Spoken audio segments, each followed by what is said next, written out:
Welcome back to the Whispering Hour, where the world sleeps, and stories wake. Before we begin tonight's tale, don't forget to like the video, comment where you're watching from, and tell us what kind of stories you'd love to hear next. And subscribe, so you'll be here when the next story wakes. Now, let's begin. I moved into apartment 407 on a day when the whole city felt tired. The sky was the color of wet cement. The air smelled like it had been holding its breath since morning. Even the movers spoke quietly, as if the walls might be listening. The building itself had a personality. Old but not abandoned, worn but not forgotten. Its hallways were narrow, the kind built long before fire codes and modern design. The carpet had the soft, dusty smell of age. And the lights overhead flickered with the rhythm of someone falling asleep and waking up again. The elevator was slow, so slow that I could have sworn it sighed every time it reached a floor. A tired, complaining sound as if it resented the effort of carrying people. But the apartment was cheap. Too cheap, honestly. A price you only find when a landlord doesn't expect the place to fill quickly.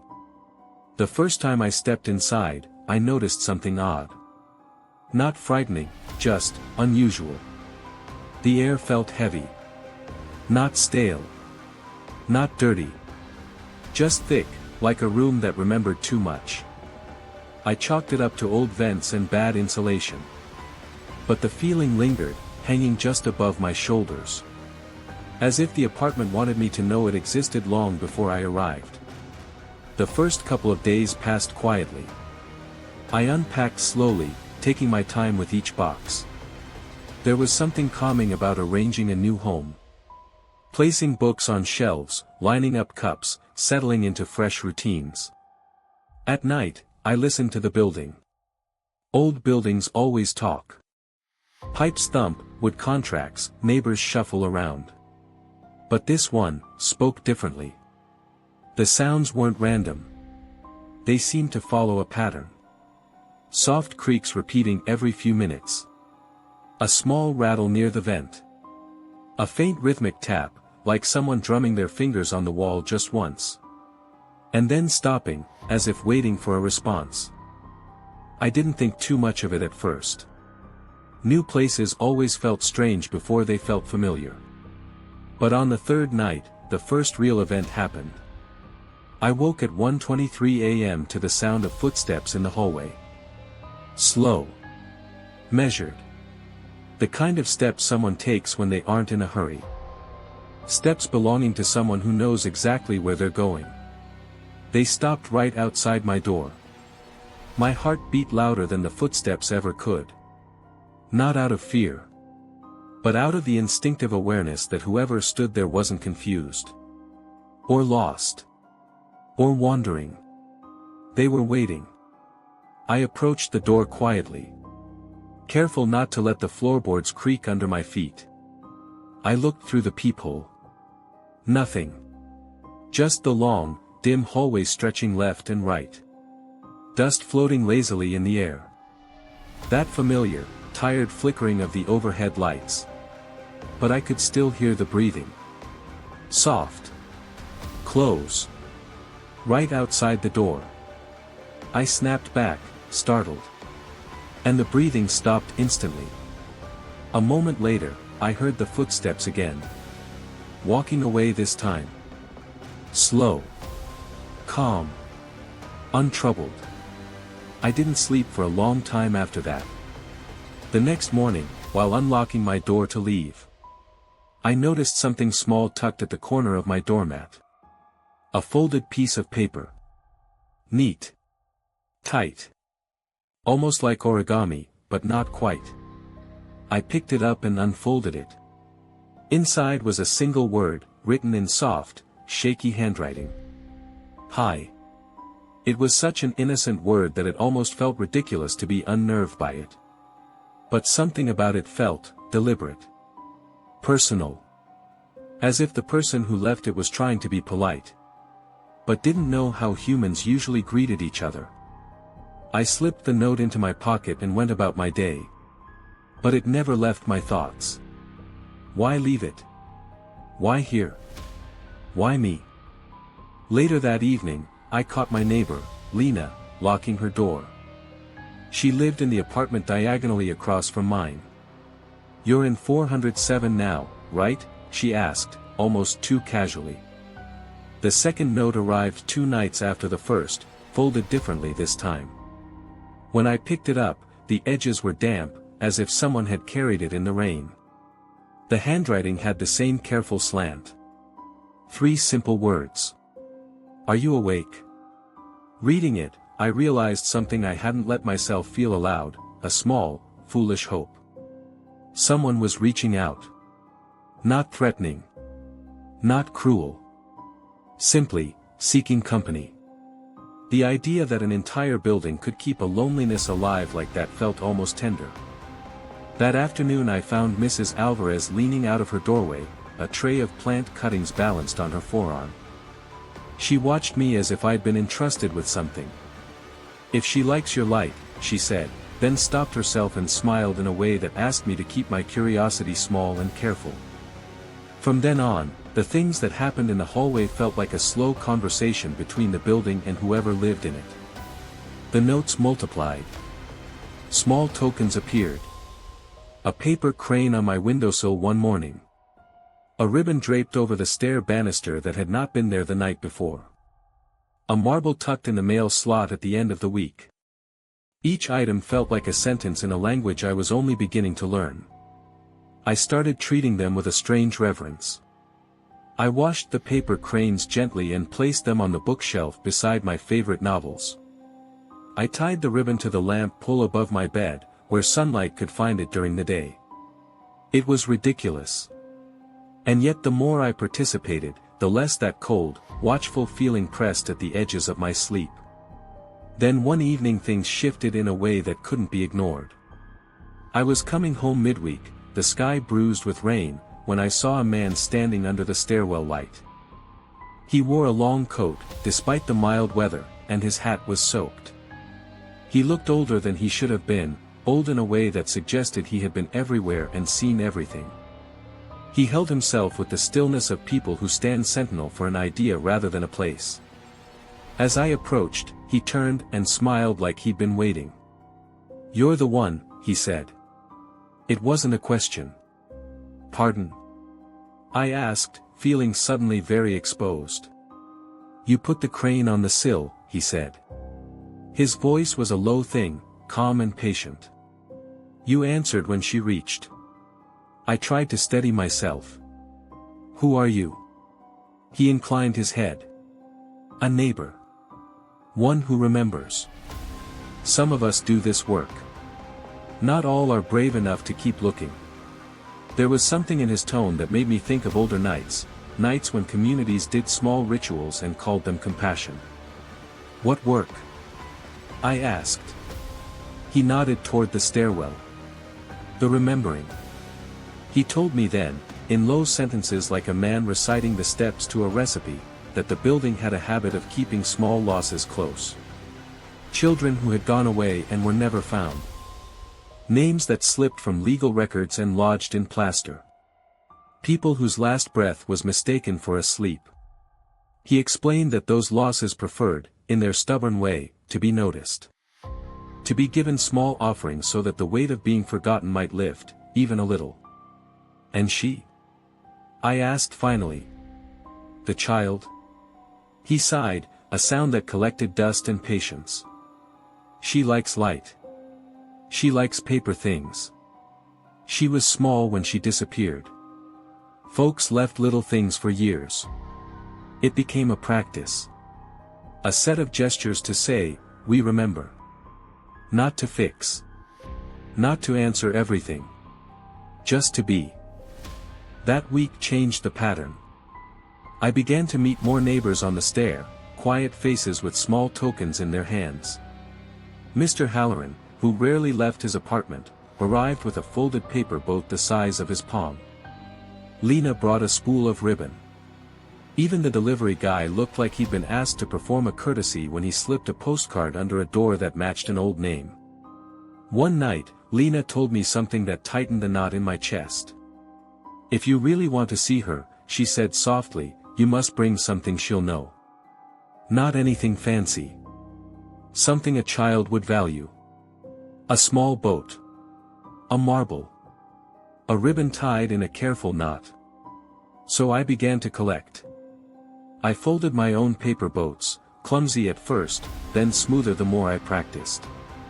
I found a small blue marble in an old thrift store and polished it until it shone. I tied a scrap of my shirt into a ribbon and left it on the banister. Each time, there was a flicker of recognition afterwards, an air shift, a warmth for a moment, the sense that someone had accepted the gift. There were nights of calm after those offerings, nights when the building seemed to settle into a grateful silence. And then there were nights like the one in late winter when the wind drove small sheets of rain against the windows and the lights in the hallway hummed like cicadas, and the whole world felt lined in cold. That night, the knocking at my door was different. It was close and insistent, the kind that makes the hair lift along your arms. I opened and found the paper boat from my shelf placed perfectly on my mat, wet at the edges. Beside it, another note. Come down. No explanation. No context. Just those two small words. My first thought was to ignore it, to pretend it hadn't happened. But the paper boats, the ribbon, the marble, they had become a map. A soft, unreliable map, but a map nonetheless. I put on my shoes, pulled my coat tight, and stepped into the hallway with the careful hush of someone entering a house of prayer. The building felt awake. Doors that were usually closed were ajar, the light pool near the stairway looked larger than it should. A few neighbors glanced up, eyes wet and steady. They did not speak. They only moved aside, making room for whatever the night planned to do. At the base of the stairs, a small congregation had gathered. The stairwell itself was washed in dim light, the metal banister gleaming with odd clarity. On the landing, the child stood with her back to the wall, hands folded, looking small and exact as a memory. Around her, offerings glinted, marbles, paper boats, ribbons, a tiny tin with a lid askew. She turned when I reached the landing. For a heartbeat I saw her face, soft cheek, eyes like hollows filled with reflected light, and then a sensation like a veil passing. The face blurred again, but the recognition stayed. My chest loosened in an unfamiliar way, like a small dampness drying in the sun. The man who had spoken to me, one of the rememberers, was there, too. He was not chief of anything. He was only one with a soft authority. He spoke without theatrics. Leave your boat, he said. Say her name if you know it. Say nothing if you don't. She listens to attention, not to words. I stepped forward, placed the boat on a little patch of worn concrete, and leaned over to whisper, more to myself than to her, "Hi. I'm here." The child tilted her head, shifting toward me in a motion that felt like gratitude. For a second the air around us smelled faintly of sugar and rain. Someone began to hum. It was low and careful, the kind of hum that stitches something someone has torn inside them. Then a sound came from the crowd, Mrs. Alvarez, I think, calling a name a woman had not spoken in years. The syllables tumbled into the stairwell, and the child's outline shimmered. There was a movement like a breath. Then the child put her hand toward the gathered offerings and selected a small ribbon, smoothing it between fingers too small to own that kind of patience. The moment stretched like a benediction. For once, nothing rushed. A silvered hush spread, even the elevator seemed to hold its mechanical complaints in respect. I felt an ache in my chest that belonged to people saying goodbye properly across years. When it was over, neighbors drifted away slowly, carrying with them a gentleness as if they had been given a small responsibility to hold. The boy from 402 picked up a marble and placed it on his windowsill. Lena folded a bit of ribbon into her hair. Mr. Halloran, with his unsteady hands, pressed a wrinkled note into the pocket of his cardigan as if it were a talisman. I walked back to my apartment that night with the wetness of the rain still on my shoulders, and a small lightness inside my ribs. The building felt different, not empty or desolate, but acknowledged.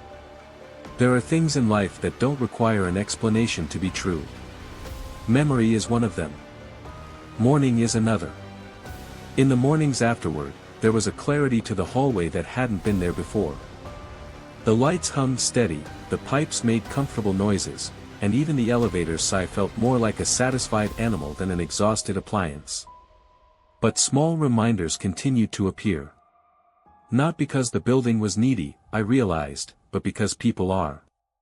We keep each other whole in tiny pieces. Weeks passed.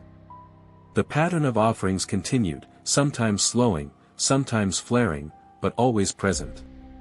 The child's visits lessened in frequency. When she appeared, it was no longer with a demand but as a quiet check, passing like a soft wind through rooms that had once been loud with living. I slept better than I had in months. I kept my lamp on sometimes, because she had complemented my light, and because the lamp felt like a way to return favor. There were nights when the listener returned, tall and rain-wet, lingering at the end of the hall with his coat buttoned and his expression as unreadable as ever. He never spoke to me again, he did not need to. His presence was enough. He would stand and watch people put out their small offerings, like someone approving of a neighborhood ritual, and then he would step away into the stairs' shadow. Months later, on a gray afternoon when snow had finally arrived and softened the edges of the city, a new family moved in 2 floors up. They were nervous and clumsy with boxes and a toddler who wanted everything and nothing all at once. On the landing, the child watched them come and go. She left a small folded paper boat on their windowsill as if to say, "Welcome." The baby in the stroller giggled when it found the boat. His mother smiled in a way that reached her eyes. "Where did this come from?" she asked, and the neighbors all gave the same kind of look, part explanation, part invitation. That night, when my lamp made the living room warm and the snow muttered at the windows, I understood that the building had taught me something useful. To notice is to perform an act of care. We are small keepers of one another's history. Gifts do not rewrite losses. They simply make them lighter to carry.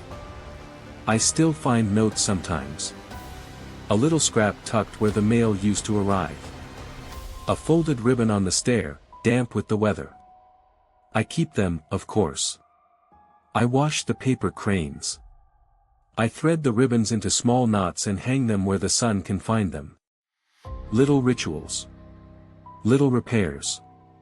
And every so often, if I wake in the night and press my face to the door, I can hear the building breathe.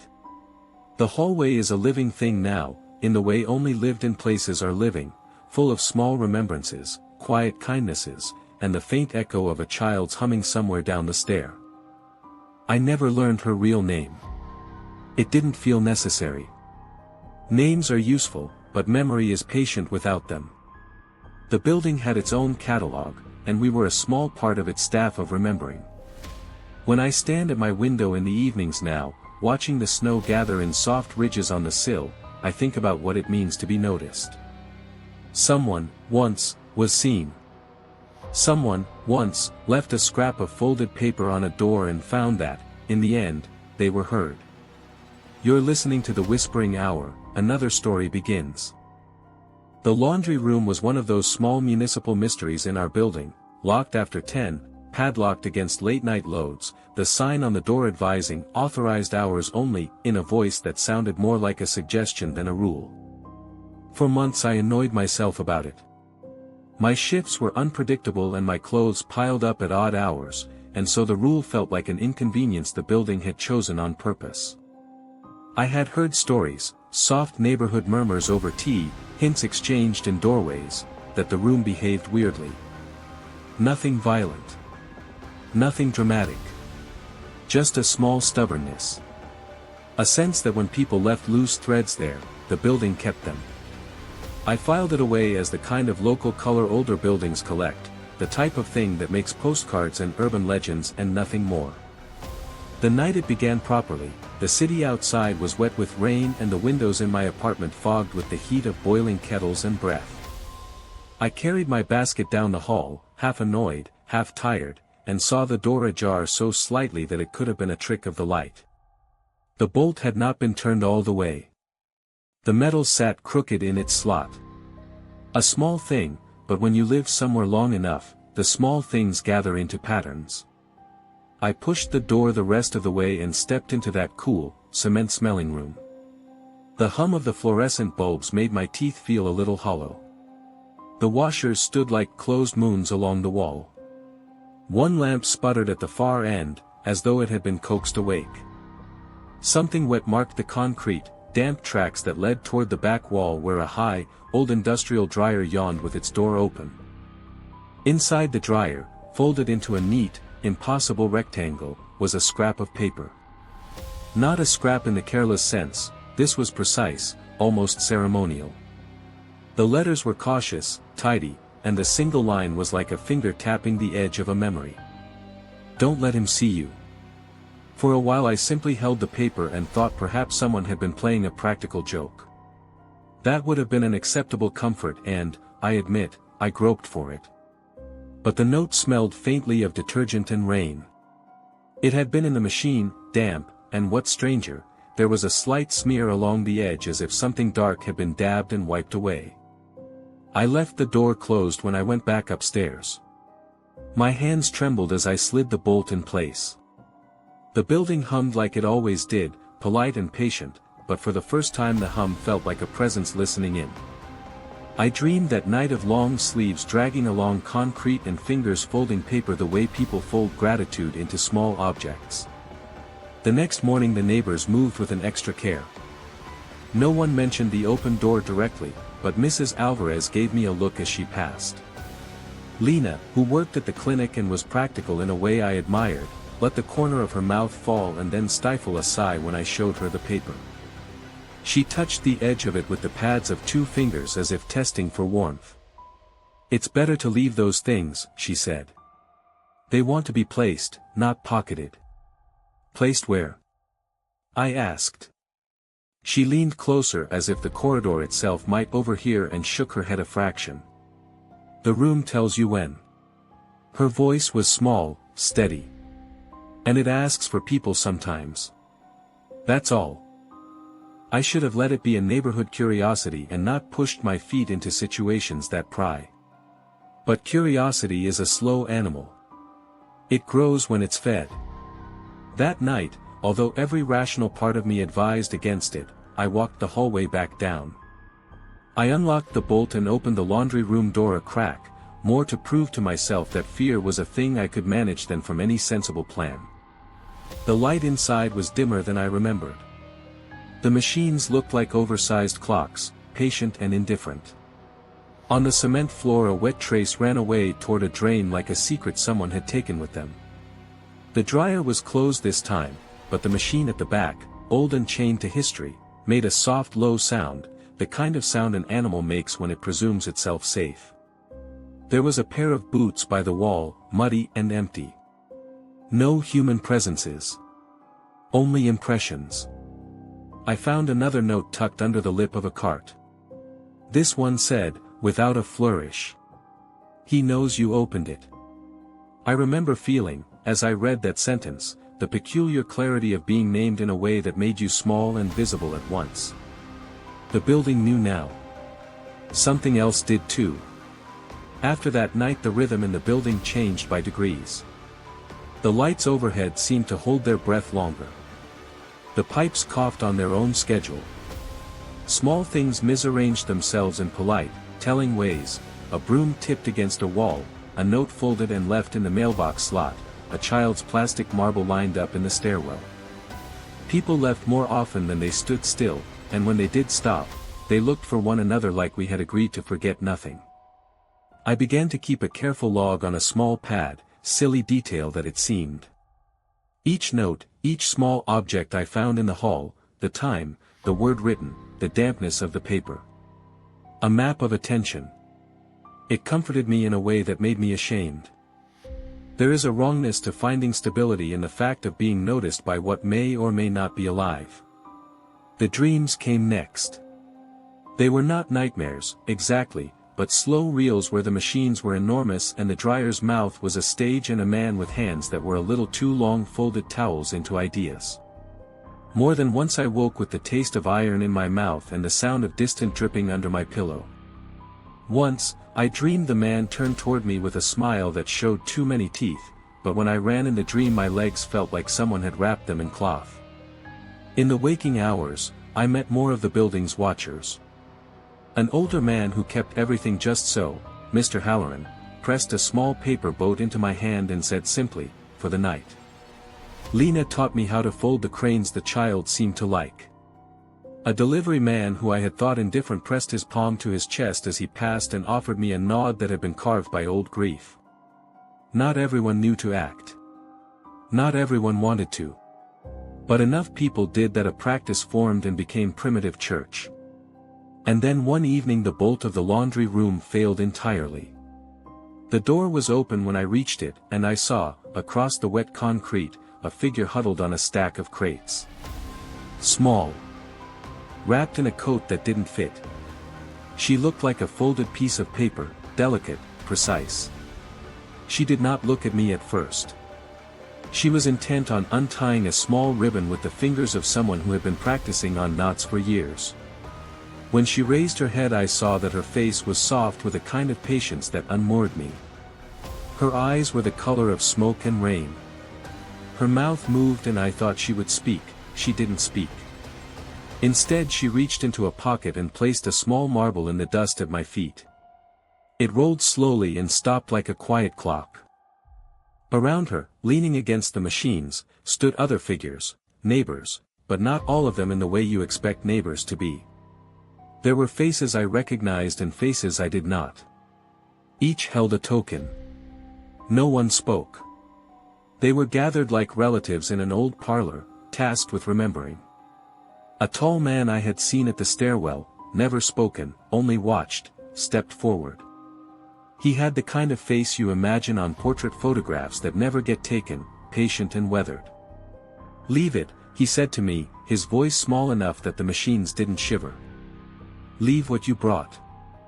I knelt and placed the boat I had made weeks before on the concrete. The child smiled just enough. The ribbon she had been working on now lay beside her boot. The man, listener, someone called him later, bent and touched his palm to the folded paper and let out a breath like someone answering an old call. They told me later, in fragments and lullabies, what the ritual meant. The laundry room was where some things came to be hidden away. People came there to leave traces they could not carry upstairs, lost letters, names that vanished from forms, the last scrap of someone who had been listed as missing or moved away. Over the years, the machines, the metal, the concrete, had taken in these small weights and held them like a slow sponge. The child, she had been a child here once, came back to the place with others who understood how to do this ugly, gentle work. They didn't reopen wounds. They offered small accretions of attention, and the building mixed a kind of forgiveness into the air. I left that night with a head full of heavy thank yous and a feeling that the building had taught me a new, very small liturgy. I slept like someone who had been allowed to stay up and watch a quiet miracle. But sleep, like memory, tends to demand payment. Within a week, a new note appeared under my door, short as a breath. He came upstairs. When the note arrived, he came upstairs. The building itself seemed to hold the information like a piece of mail you are not sure you want to open. People moved differently for several days. A kind of circular caution spread. Windows that were usually open remained shuttered. The neighbor from 405 put out a bowl of water and left it on the landing like a cautionary offering to whatever moved beneath the floorboards. I started patching the pattern together in small ways. The "he" in the notes, as others explained softly, was not a headline figure or a villain in a movie. He was more like a habit made human, a man who had once worked the machines, who had been lonely in ways that made him cling to the living things around him. He was a watcher turned possessive, a husband of the machines. People said he had been harsh and silent in life, but they also said he had been seen folding socks in the night with a tenderness that suggested another truth. Buildings keep the mixed things, not the clean ones. On a night when snow whispered hard against the windows and the city felt muffled, I heard the downstairs door breathe the sound of boots. Slow. Deliberate. Closer than the laundry room, moving up the stairwell like a tide. I told myself I would not go down, that curiosity was a small and selfish vice. But the ritual had already made me partaker, I had given my knot and ribbon and boat. There is a shame to staying away when you have been made responsible, however lightly. I waited at my door until the footfalls stopped outside the floor below. Then, with a small hand that felt foreign to my own, I opened the door and stepped into the hall. The light was different, thin and sharp. At its far end, the figure the building called he leaned against the stair, coat slick with a wet that did not seem to come from the weather. He was taller than most of the men in the building, and his shoulders carried the soft stoop of someone who carries a long memory. He did not turn when I drew near. He seemed to be listening to something only he could hear inside the vents. I could see now that his hands were not unnatural, they were simply long from years of reaching into machines, to repair, to prod, to fold. There was a considered gentleness in them that did not reconcile with the stories of possessiveness. Why does he come up? I asked the air more than the man. He pulls attention to himself when a door is opened without ceremony, Lena answered from behind me, as if she had been there for hours. Her voice was a thread. He thinks the offerings belong to the room, and when they go upstairs the ledger of memory shifts. He wants the ledger to stay balanced. It is a strange thing to be explained to by neighbors who have practiced grief the way others practice Sunday. I had imagined confrontation, a scene with doors and shouted words. What unfolded instead was small and terribly human. The man, he, looked at us with the tired face of someone who has kept watch too long. I am not here to frighten, he said, without his mouth moving as much as his life doing the speaking. Only to keep what was given to the place. Lena stepped forward and placed her hand lightly on his arm. She had a ribbon in her palm. We give, she said, so you can keep the spaces lighter. So they do not swallow people whole. He closed his eyes and nodded, a surrender like someone turning a key for the last time. The air changed then, not with sound so much as with permission. It felt like someone removing a weight from the ribcage. The machines hummed in agreement. The next hours were small and restorative. People descended to the laundry room under the pretense of chores and left things placed with deliberate slowness.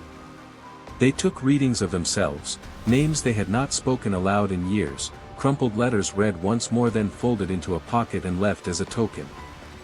We let memory be heavy and small at the same time. The ending, when it came, had the soft finish of something long overdue. He stood one night near the stair and a slow rain of snow came against the windows, and after the last ribbon was tied and the last boat set, he walked down the hall and did not return. The bolt on the laundry room clicked and remained, but the room did not feel like a trap anymore. Instead, it felt like a place that had been attended to, an old wound bandaged kindly. The building exhaled. People resumed small, ordinary habits. Machines spun their cycles without the low, accusing clunk that had settled over them. On a Thursday morning not long after, I found a note taped to the laundry room door. Simple, neat. Thank you. It is strange what gratitude can feel like in a stairwell. It is 2 parts relief and 1 part the ordinary. Perhaps there was no mysterious exorcism, no cinematic finale. Just a neighborhood getting its heart back in small measures. I still leave a folded paper boat on occasion, and sometimes a neighbor will meet me in the stairwell and we will fold together in silence. There is a modest comfort in doing things small and right. The building taught me that care does not need grandeur. It prefers repetition. It prefers attention. When I pass the laundry room now, I slow, as if to read the air. The machines run. The lights do their steady flicker. The metal door keeps its hours. But the room has been taught, as we have been, how to hold the losses without making a spectacle of them. Memory needs witnesses more than anything. That winter, outside my window, the city hummed under the snow and the apartment building breathed a little easier. I slept with the lamp dim, a small acknowledgement of the child's liking for light. On my nightstand the log of notes has become a sort of talisman. I read it sometimes before I fall asleep and realize that nights are not empty but attended. That there are small ministrations happening at hours when the world pretends to be alone. If you ever see a door cracked open where rules say it should be closed, go gently. Leave a small thing. Say nothing if you don't know the words. The act matters more than the understanding. People will thank you in ways that cannot always be written on paper. You're listening to The Whispering Hour, another story begins. When I first moved into the building, apartment 411 felt like nothing more than a closed door on a quiet floor.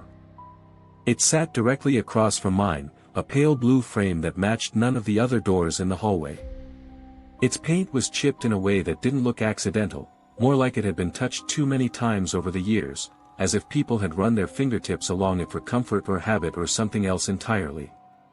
For the first month, I never saw anyone go in or out. No footsteps. No lights beneath the door. No mail. No movement. Just a stillness that didn't feel empty. More like a pause held too long. The neighbors never spoke about it openly. If the topic came up, people softened their voices, as if the hallway itself was listening. Mrs. Alvarez would glance down the corridor before she answered, and even Lena, who never feared words, avoided the subject with a kind of practiced caution. "He's been here a long time," she finally said one afternoon. Her tone made the hallway feel colder. "He doesn't open the door for anyone. Not even emergencies." I laughed lightly, trying to make sense of it. What, agoraphobia? Social anxiety? Lena just shook her head. "No. Nothing like that. You'll understand eventually." I began noticing things soon after. Small details, subtle enough to ignore unless you were looking for them. Every morning, around the same time, I would hear a sound from inside 411. Not walking.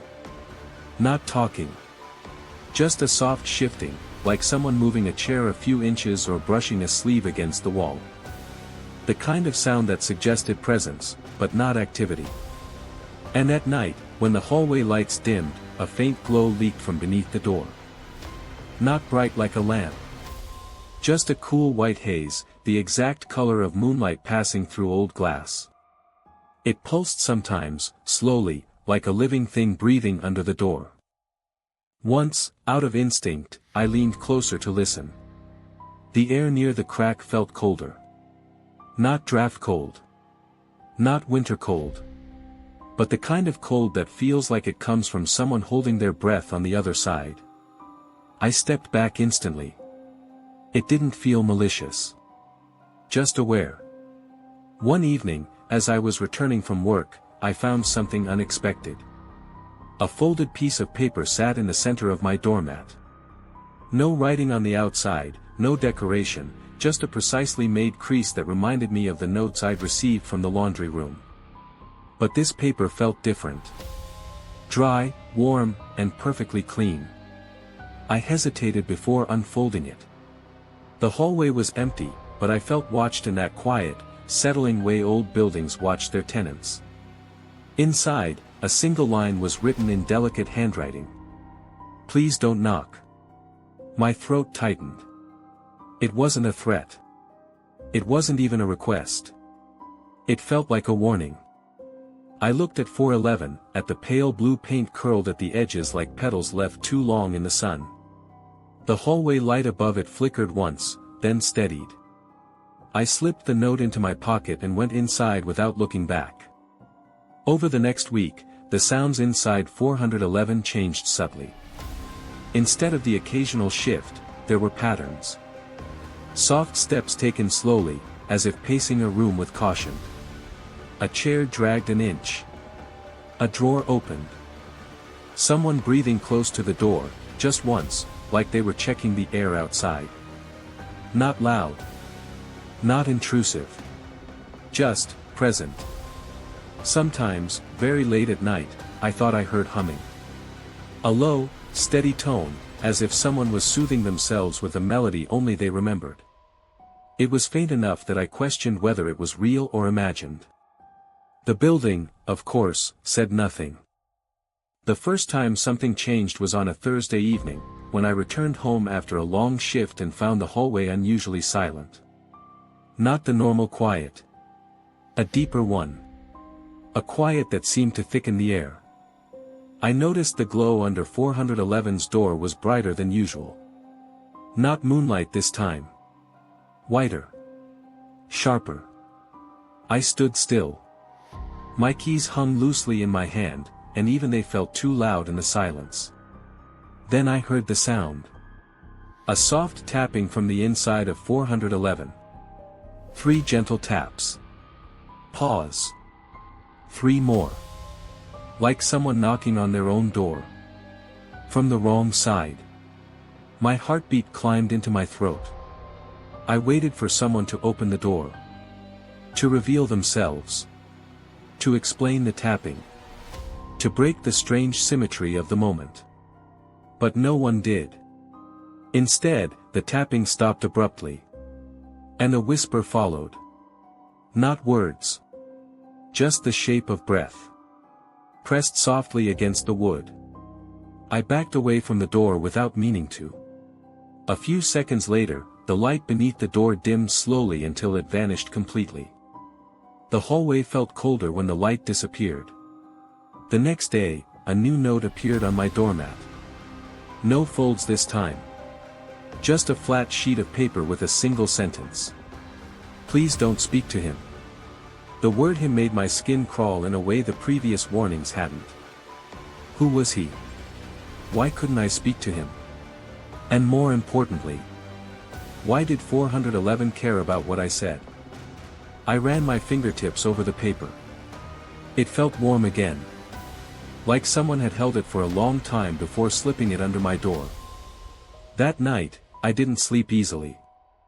Every sound in the hallway pulled me from the edge of dreaming. Every faint shift from across the corridor felt too close. Somewhere around 3 a.m., I woke to the feeling of someone standing near my door. Not noise. Not light. Just awareness. As if a presence was leaning quietly against the other side. I held my breath.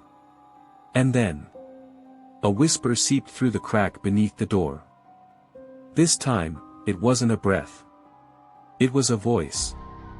Faint. Trembling. Young. But the words were clear. Don't answer him when he knocks. My heart pounded painfully. But my feet remained frozen. I didn't dare look through the peephole. When the hallway fell silent again, I sat on the edge of my bed until the sun finally came up. It was Sunday when the first knock came. I was making tea, the kind of mundane hour when horror shouldn't exist. But the sound stopped everything in me. 3 knocks. Not gentle. Not angry. Just deliberate. Measured. As if keeping rhythm with something deep inside the building. I approached the door slowly. Every instinct told me not to look. But curiosity is a slow poison. I pressed my eye to the peephole. Someone stood outside 411. Not facing me. Facing his own door. Tall. Thin. Still. His hand hovered near the blue paint. Fingers curled like he'd been knocking for a long time. And only now had stopped to rest. His shoulders rose and fell in an unnaturally slow breath. He didn't move. Not an inch. Then, without turning, he raised his hand again. And knocked a 4th time. Not on my door. On his own. Just 3 feet from where I stood. I stepped back instinctively. My breath catching in my chest. And then, the door of 411 clicked. Not opened. Just clicked. A small unlocking sound. Like a throat clearing before a word. The man leaned closer to the door, his forehead almost touching the wood. I froze, afraid that if I moved, he would hear it. And worse, that he might turn. But he never did. The hallway grew colder. My fingertips tingled. And in the silence that followed, I heard a faint voice from inside 411 whisper something I couldn't make out. A reply. Someone was inside with him. Someone who never opened the door. And this time, they were talking. The morning after the knocking, the hallway felt different. Not darker, not louder. Just aware. Like it had heard the same conversation I overheard. And was now waiting with me. To find out what it meant. I didn't open my door fully that day. I stood behind it, listening to the groans of old pipes and the soft shift of people who pretended not to be listening too. Even the children on the third floor played more quietly. As if their sneakers knew not to squeak. At noon, a shadow moved beneath the door of 411. Slow. Like someone pacing just behind the wood. Not the thin man I'd seen. This presence felt smaller. Shorter. Closer to the ground. A child, maybe. Or someone who stood with deliberate stillness. The shadow paused at the crack beneath the door. And then, just once, tapped the floor with a finger. A soft, polite tap. Almost a greeting. And then it slipped away. I should have left it alone. Closed my curtains. Pretended none of this concerned me. But the truth was simple. My door now felt like the only thin wall between me and something that had started paying attention. That night, the building lost its usual rhythm. No footsteps above me. No humming radiator. No pipes clicking to themselves. Silence settled like dust. And just as my eyes began to soften with sleep, someone knocked on 411 again. 3 knocks. Measured. Careful. I couldn't tell if it was the same man as before. The hallway lights were softer than candles at this hour. But the shape at 411's door was taller. Straighter. As if he had grown overnight. Or stretched. He knocked once more. Then lowered his hand.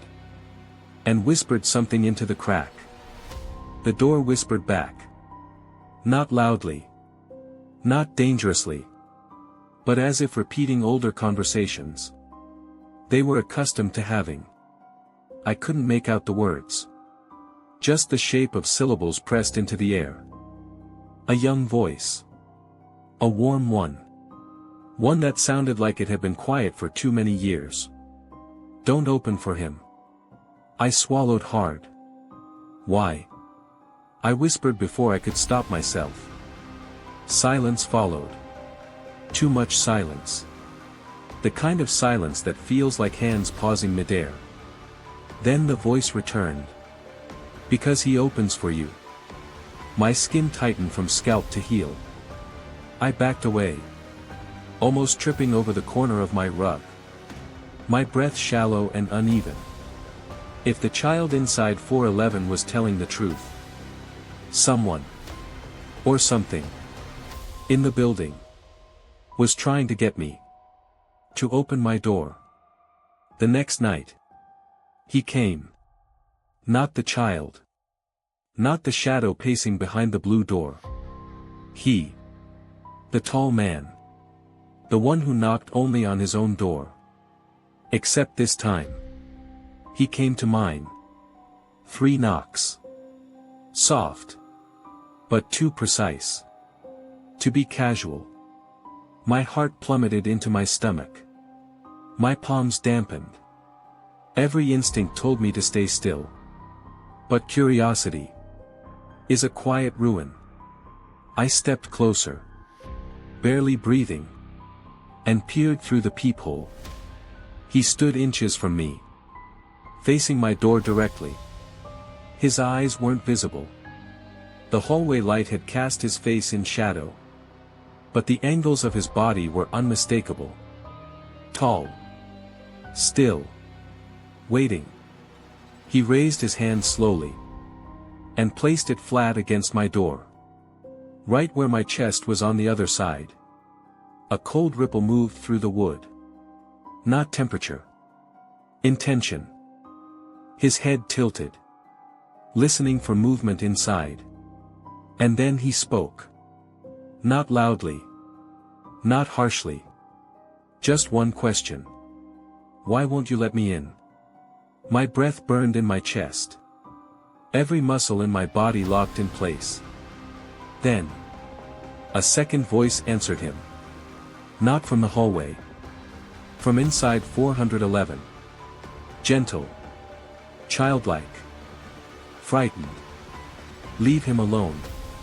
The man's posture tightened. His hand curled slightly against my door. He whispered something back to the child. A low phrase that made the hallway lights flicker. And then. He exhaled. A long. Slow. Tired breath. Full of something I couldn't name. When he spoke again. His voice was different. Quieter. Sadder. You kept me waiting. And just like that. He stepped away from my door. Walking backwards. Without turning. His gaze locked on me through the wood. As if he could see the shape of my fear. When he reached 411. He placed his hand on the blue door. The child's voice trembled. Don't. The man leaned closer. Rested his forehead against the paint. A gesture of longing. Or regret. And then. The door opened. Half an inch. From the inside. A thin sliver of pale light fell across the floor. The child's shadow stood in it. Small. Still. Waiting. The man whispered one last thing. A soft apology. Or a farewell. And then stepped inside. The door closed quietly behind him. I never saw either of them again. 4 weeks afterward. The hallway remained still. No knocks. No shadows. No humming. Apartment 411 was silent. Truly silent for the first time since I'd moved in. The building seemed to grieve a little. Its pipes slower. Its radiators softer. Its stairwell quieter. And then one morning. A final note appeared at my door. Small, warm. Folded by careful hands. Inside, a single line. Thank you for not letting him in. I stood in the hallway a long time. Listening to the building breathe. 411 remained closed. Always closed. But its silence felt different now. Not watchful. Not warning. Just resting. And slowly. So did I. You're listening to the Whispering Hour. Another story begins. The stairwell in our building had always felt a little too deep. Not dangerous, just longer than it had a right to be. It took a beat more time to climb than it should, as if the steps inhaled before you reached the landing. Neighbors joked about it at parties, laughed like people laugh when they want to make a place less strange. I laughed too. I wanted to believe it was only charm. For the first few weeks after I moved in, I paid it no mind. I went up and down like everyone else, carrying groceries and late-night coffee. Sometimes I would stop on a landing and check my phone, or tie a shoe, or nod at a neighbor. The stairwell gave me those small conveniences, the way an old friend makes room. But small things compound. Little differences stack into something that feels like an insistence. The first time I noticed the length properly was on a night when I had come home very late. Work had run long. The city outside was a thrum of distant horns and late trains. I had one hand full of bags and the other ringing the stair rail because using the elevator felt wrong that night. Halfway up the second flight I glanced at the landing and realized I had passed it. I should have reached the small window by then. Instead the steps kept going, a clean stretch of worn wood that hummed under my shoes. I paused and counted, backward, then forward. The numbers did not match the memory I had stored.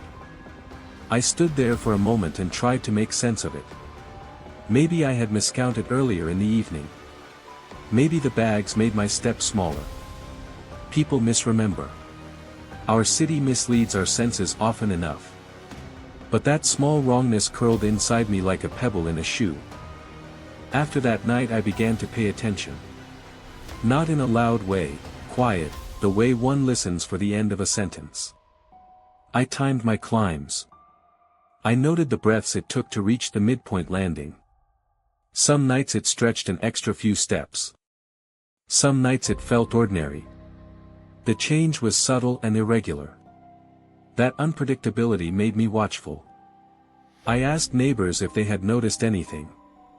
They would shrug, make a joke, say the building had character. Lena, who had stopped being surprised by much at all, simply said, "It listens when you climb." She didn't explain. Her tone suggested it would be wiser for some things to stay unexplained. Often, the stairwell changed when the city was quiet. After midnight. In the hours when people keep their televisions low. The steps would lengthen slowly, like a sigh stretching out. Sometimes the change came with a faint sound, a low creak that settled somewhere behind the plaster. Other times it came without any sound at all, only the soft impression in the soles of my feet that the floor had gained memory. There was a habit I developed that I could not shake, would always count the steps aloud on the way up. People laugh at that now when I tell them, but counting kept me anchored. Numbers are tidy things, they sound final when spoken.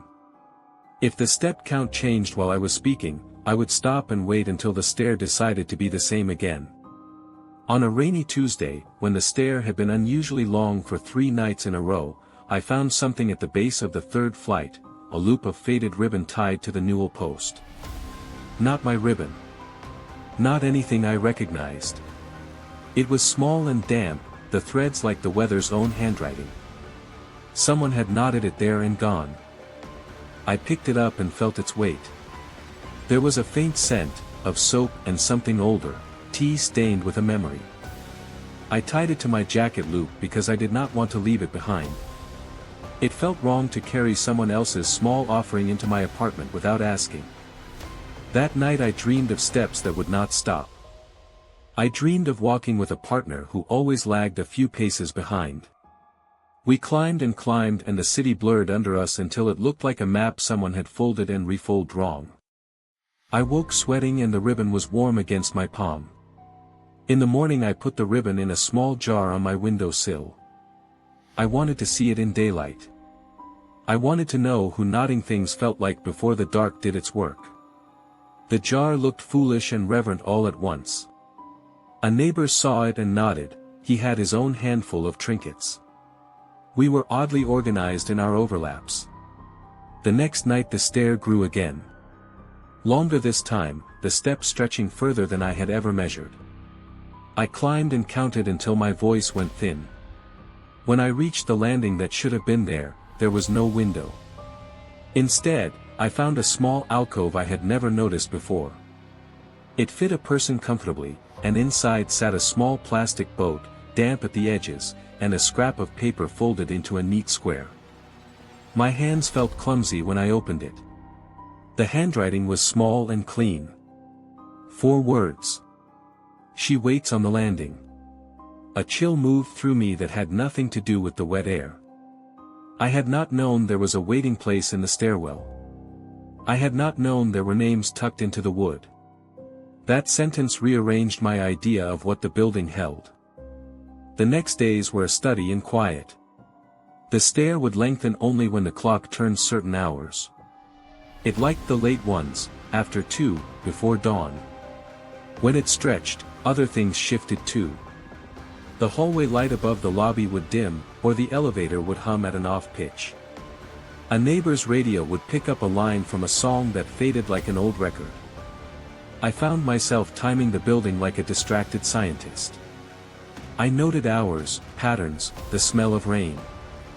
I learned the stairs' vocabulary, small changes in wood tone, barely audible creaks, the way dust fell slower along one edge of a step. It felt ridiculous to catalog such fragile signs. But the catalog made me feel less like an observer and more like a participant. People left offerings. At first it was only the ribbon, then someone, an older woman I rarely saw, left a small candle stub on a landing. The candle was burned down almost to its nub, and beside it lay a photo clip from a magazine, a woman laughing mid-turn, hair loose, wind in the shot. The neighbors gloved their hands as they pointed at it and said nothing else. I began to talk less about the stair with people outside the building. Stories grow teeth that way, gossip makes things less precise. Instead I left my own small things, a paper boat once, a folded ribbon another time. I wanted to leave tokens that felt like questions rather than answers. Then one morning, Lena knocked and stood in my doorway without asking to come in. Her eyes were rimmed pink, and she looked tired in a way I hadn't seen. Last night, she said softly, the stair reached all the way to the roof. I pictured, ridiculous and sudden, a stair unrolling itself like a carpet to the sky. Lena saw my face and gave a tired little smile. It's not literal, she said. But something happened up there. Something moved. We think she might be above the roof now. Who? I asked. My voice was small. She reached into her pocket and produced a scrap of paper that matched the one I'd found in the alcove. Her hand shook. Someone always waits, she said. Sometimes they wait on the landing. Sometimes they wait higher. Sometimes the stair lengthens so that the waiting place can be reached. The idea of waiting places surprised me in a way it shouldn't have. We live in structures that keep their own secrets. The stair was another of them now. I asked a foolish question, the kind that wants things named. What does she look like? Lena turned her face away and looked at the hallway as if counting something. Like a person, she said finally. But softer. Like how a memory looks when you remember it by accident. That night I did something I had not planned. Instead of climbing immediately after work, I sat in the stairwell and waited. I wrapped the ribbon from my jar around my wrist like a bracelet and listened to the building breathe. The stair lengthened slowly after midnight, almost shyly, the board stretching and settling. The alcove appeared like a hand opening, and in it sat the small plastic boat and another scrap of paper. This time the note was longer. It said, "Don't climb unless you're looking for her. If you find her, leave the boat and go back." The instruction felt both hostile and practical. It assumed that anyone who found a waiting place might be tempted to reach further, to step past where the building wanted them to stand. Someone had thought of this and left the note like a guardrail. I left the boat that night. My fingers trembled as I placed it on the tiny shelf, and I felt foolishly like someone performing the smallest of funerals. When I turned to leave, the stair reached an extra step. Not a long stretch this time, just one. Like a hand nudging someone to follow, testing them. I stopped. I turned my face to the wall and listened. There was a small movement at the top of the stair, a whisper of fabric, a sound like a breath exhaled too softly. For the first time I understood how slippery curiosity could be.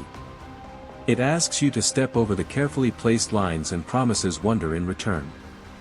I left the stair with my hands empty and my heart quick. The ribbon on my wrist felt like a string tied to a memory I wasn't sure I wanted to pull. After the night the stair stretched beneath my feet, I avoided going near it after dark. I tried to use the elevator, or waited until morning, or simply stayed inside longer than necessary. But a building has ways of reminding you where its quietest places are. And the stairwell was patient. It waited with the kind of patience that feels older than wood or concrete. For a few days nothing unusual happened. The steps stayed the same length. The landings matched the memory I had of them. Neighbors walked without hesitation and the light above the first flight didn't flicker the way it usually did. It almost felt normal, as if the building was letting me rest after pushing a little too far. But normal never lasts long here, and on the fourth night I heard the sound again. Not stretching. Not creaking. Just a soft shift of weight somewhere above the second flight. A single quiet movement that didn't belong to wind or old boards.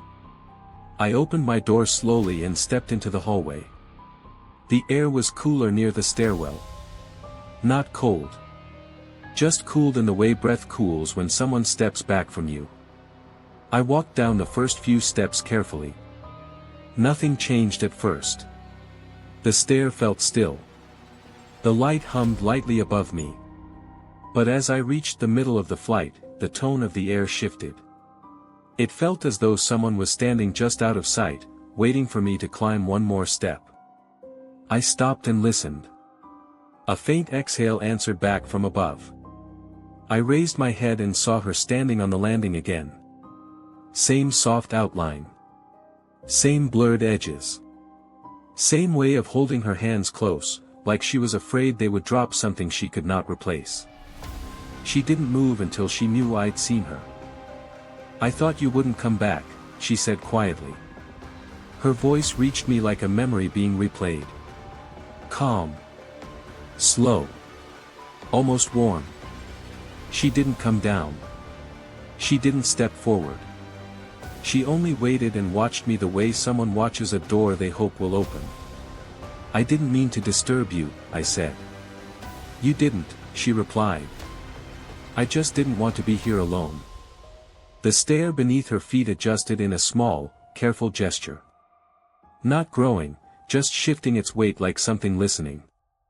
I took one small step upward. She brightened slightly. Not with light. With attention. "You walk like he did," she said softly. "The same way. You stop in the same places." "Who?" I asked. Her eyes lowered for a moment. "Someone who climbed with me every night. Someone the stair followed when it grew." I didn't know how to respond. She lifted her head again and took a slow breath. "Would you walk up with me?" she asked. "Just this once." The stair took that moment to stretch. Not much. Just the width of a hand. Enough to feel like an invitation. I stepped back immediately. The stair snapped gently into its normal shape, as if disappointed. Her expression changed. Not anger. Just something deeper, something tired. "You don't trust me," she said. "It's not that," I whispered. She watched me closely. "Then what is it?" I didn't speak, and she didn't push further. She turned her face away and looked down the stairwell behind me. "She's coming," she murmured. I didn't understand until I heard soft footsteps rising from below. Lena appeared on the lower landing, breathing lightly as if she had hurried. "Come down," she said to me quietly. "Now." The girl on the landing above didn't move. She only watched Lena approach, her expression unreadable. "You shouldn't be here," Lena told her gently. The girl tilted her head. "I wait where the stair asks me to wait." "And he doesn't belong to the stair," Lena replied. A faint tremor passed through the steps between us, like a sigh settling deep in the wood. The girl turned her eyes back to me. "It always takes someone," she whispered. "If not him, then who?" Her voice didn't sound threatening. It sounded honest. Lonely. Lost. Lena touched my arm lightly. "Come down," she repeated. I stepped backward, and with each step the stair retracted calmly, as if we were undoing a path that shouldn't have been walked. When I reached the bottom flight, I looked back once more. The girl stood completely still on the landing. The light above her dimmed around her figure. She raised one hand slowly, not waving, not reaching, just acknowledging.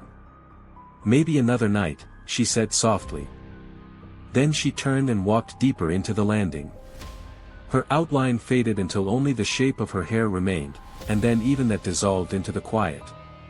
The stair stopped moving. Lena exhaled. "You did the right thing." I nodded, though my chest felt tight. "What happens to her?" "She waits," Lena said. "That's all she knows how to do." We walked back toward the hallway together. The air warmed again, settling back into its usual rhythm. The stair behind us was silent, like it was finally resting. The next morning, I found something on the first step of the stairwell. A small piece of ribbon. Untied. Clean. Still warm, as if someone had held it moments before I arrived. There was no note. Just the ribbon, placed gently in a way that felt deliberate. I picked it up and closed my hand around it. The stair didn't move again that week. Or the next. But every night before I sleep. When the building settles and the air quiets. I hear a faint shift above the second flight. Soft, patient, waiting. Not for me. Just waiting. You have been listening to the Whispering Hour. Tonight's tale fades softly, leaving its last light in the quiet corners of your mind. Let the echoes settle. Let the darkness rest. Good night.